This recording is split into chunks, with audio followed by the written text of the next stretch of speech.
Hey guys, this is going to be a video on whether or not you are supposed to buy Ring of Basilius, Soul Ring, or Falcon Blade. This is a common question that I get asked in my stream all the time, and I want to go over exactly what can help you think about making the right decision. Let's go ahead and get into it.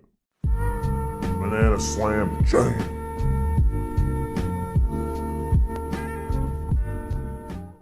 So first and foremost, let's talk about the fact of why you would buy any of these items. At the end of the day, what these items provide for you is mana regen. We look at Ring of Basilius, and it gives you 1.5 mana regen. It gives you the 0.5 mana regen to yourself, and it grants 1 mana regen to everyone on your team, including yourself. Important to note that if you buy 2 Rings of Basilius, you will get the same benefit. As if your lane itself only had 1. It's okay to have 2 Ring of Basilius on the team, you know, if you're 2 separate lanes, because most of the time the cores are not going to be in the same area on the map. But just important to note that if you're considering a Ring of Basilius, check out your allies' inventory first, just in case. So Ring of Basilius costs 425 gold. That is also an important note before we move on. When we see 425 gold, we then have to compare that to Soul Ring, which is about twice the cost. So Soul Ring gives 150 mana temporarily. So let's assume that you're using all 150 of that mana. If you're not using it, it goes to waste. If you're using all 150 of that mana, then if you use the Soul Ring off cooldown, which is 25 seconds, that you are getting 6 mana regen per second from Soul Ring. So you're getting 4 times as much mana regen from Soul Ring as you are from Basilius effectively. The thing about this that you have to consider though is that Soul Ring costs HP. So if you consider the fact that it's only the mana, you're like, damn, I'm paying twice the cost for 4 times the efficiency. The problem is that every 25 seconds you are losing 170 health, which is about 7 HP per second if you are spamming that Soul Ring. So unless you're a hero with built-in lifesteal or a hero with built-in regen like Timbersaw, then you're unlikely to be able to support this health loss. So in order to supplement this 170 HP loss, it might actually be worth to buy a salve or 2 throughout the course of the early game. That's going to net about 1100 gold over the early game, and you're going to be getting 6 mana regen that you'll be able to sustain because of it. Still though, important to note that you're going to be losing that HP. On the other hand, you have Falcon Blade, which if you look at it in comparison to the Ring of Basilius, it's 700 gold more, and it's almost the exact same mana regen. Yes, 1.8 is more than 1.5, but pretty much negligible the difference there. So you're paying 700 gold for 200 health and 14 damage.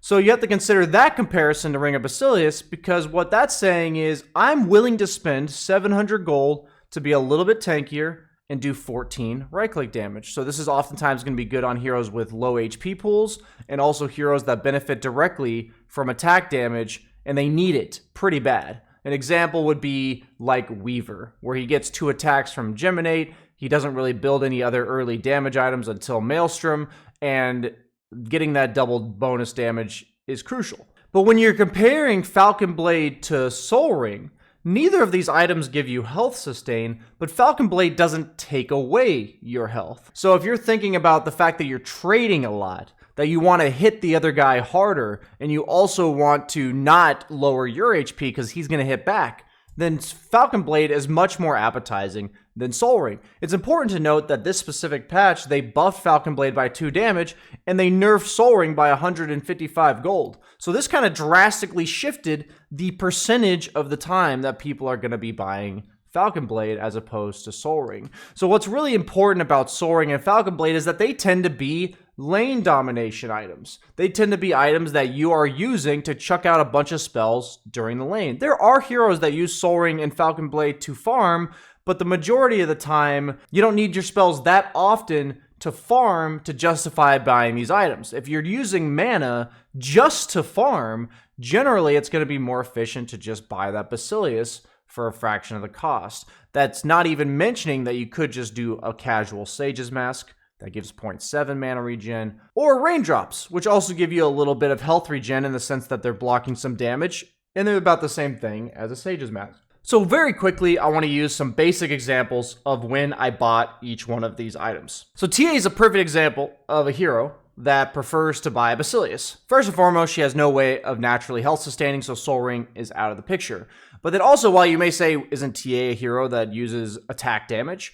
Yes, absolutely, but she's a hero that already has a lot of natural bonus attack damage from Refraction, so giving her a little bit extra from the Falcon Blade is relatively negligible. But it's also important to note that that 700 gold that you are delaying your future items for that Falcon Blade is going to have to be taken into consideration. So it may not be worth delaying damage items that are considered staples of the hero's build. So what you're going to see here is that at this point in the game, which I bought the Basilius around 6 or 7 minutes, I'm just going to turn this into leaving lane after pushing it and farming.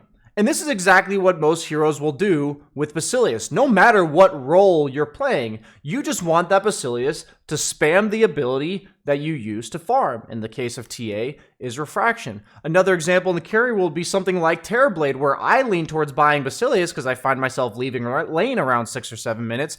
But there are people who choose to buy the Falcon Blade because maybe they tend to stay in lane a bit longer. They want to make sure they get that Sunder off because they have that extra HP. But this is where you have to think about, because this is the stage in the game that you're often going to buy these items between like 6 to 8 minutes, because that's when you want to turn not just laning, but also into farming, acceleration, jungling, potentially team fighting as well. And you need a lot of mana on a lot of heroes in order to do that. So in this game, I am playing Dawnbreaker carry. And Dawnbreaker is a great example of a hero who has built-in sustain from her Luminosity crit heal.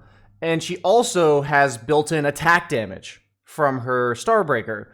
So she's a hero that would make sense to buy one or the other. So I use these games as an example that I'm going to use for 2 Dawnbreaker games, because it's very important to know why I went Soul Ring in one and I went Falcon Blade in the other. So the lane that I'm laning against is Marcy and Razor. And the whole idea of this lane is I'm asking myself, are these heroes aiming to harass me, or are they aiming to burst me? So even though Soul Ring does take away my HP, that's negligible, since I am going to heal off of it. So in that case, I'm asking myself, do I want to prioritize that little bit of armor and the HP I get from Soul Ring for cheaper, or do I want to look to trade with these guys with the Falcon Blade? For me, Falcon Blade is all about whether or not I intend to trade with these guys. And since their lane is so grief, you know, they want to link me, they want to go on me, toss me back in,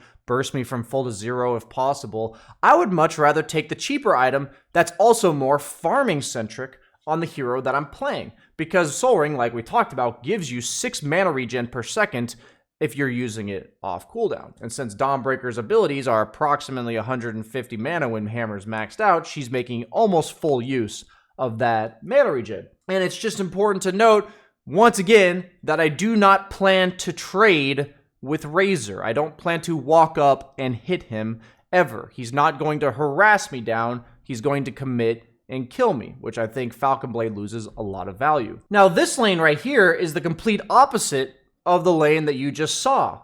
The lane you just saw was what we call a grief kill lane. You know, they're trying to burst you, catch you out of position whenever you step up too far. This lane, which is Phoenix plus Spectre, is what I call a sustain lane. You know, this is an important distinction for these items.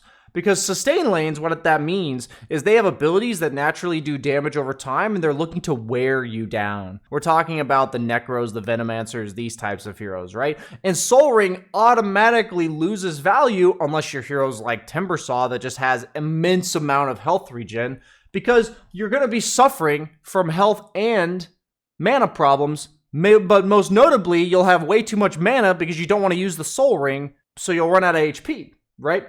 So what's going to happen is, in this lane, I see that they're going to trade with me a lot. It's the same hero that I'm playing, but I'm going to use the Luminosity crit to sustain me more while having to lose my own HP less. And that's important to note because I'm also off lane, so I want to prioritize dominating the lane more than I want to prioritize my own farm. So notice how I started the game with a bracer, which gives me a bit of sustain in the health department, and then often when you're going for the Falcon Blade on offlaners, you do want that bracer because it gives you the mana regen from the Falcon Blade, the health regen, and the damage from bracer. It's a 1600 gold combo that gives you 21 damage, health regen, mana regen, 300 HP. It's pretty value in terms of just trading and occupying and being high pressure in the lane. But you're just going to notice that the damage I'm taking in the lane is over time, right? If we just fast forward, I'm getting hit by creeps, I'm getting hit by Phoenix Fire Spirits, Spectre's Dispersion, even when I just hit her, is going to be doing damage back to me. So notice how I'm not dying, right? I'm just trying to keep the lane in front of my tower, and slowly but surely, I've been losing HP this entire time. And I just wouldn't have the mana to sustain a Soul Ring usage over time. I even had to fly myself a salve in order to compensate the harass I was taking. So this is the really important things. Let's just give a brief summary. Basilius mainly centered around farming with your abilities. So if you don't want to lane all that much and predominantly farm, Basilius goes up massively in value compared to the other two. Soul Ring is the most efficient in regards to how much it costs for how much mana it gives you when used off cooldown. But it costs you a lot of HP over time. So if your hero doesn't have natural sustain or you're looking to trade, the Soul Ring might not be the best option. And then Falcon Blade is a combination of those other two items' weakness. It costs more gold, but what it does is it makes you trade better in situations where you need to trade a lot, and it also can help you farm by giving you damage, but it delays other damage items. So it's not only important to consider whether or not your hero wants the damage from Falcon Blade, but whether or not the next item or so that you're going to buy give you damage. And if that's the case, then maybe the damage from Falcon Blade is not worth delaying those. So thanks for watching, everybody. Hope you enjoyed. I really hope this answers your guys' question, right? I get asked a lot, BSJ, when do I buy these mana regen items? And that's what I aim to answer in this video. Like, comment, subscribe, all the things that I normally tell you guys to do. Bye-bye.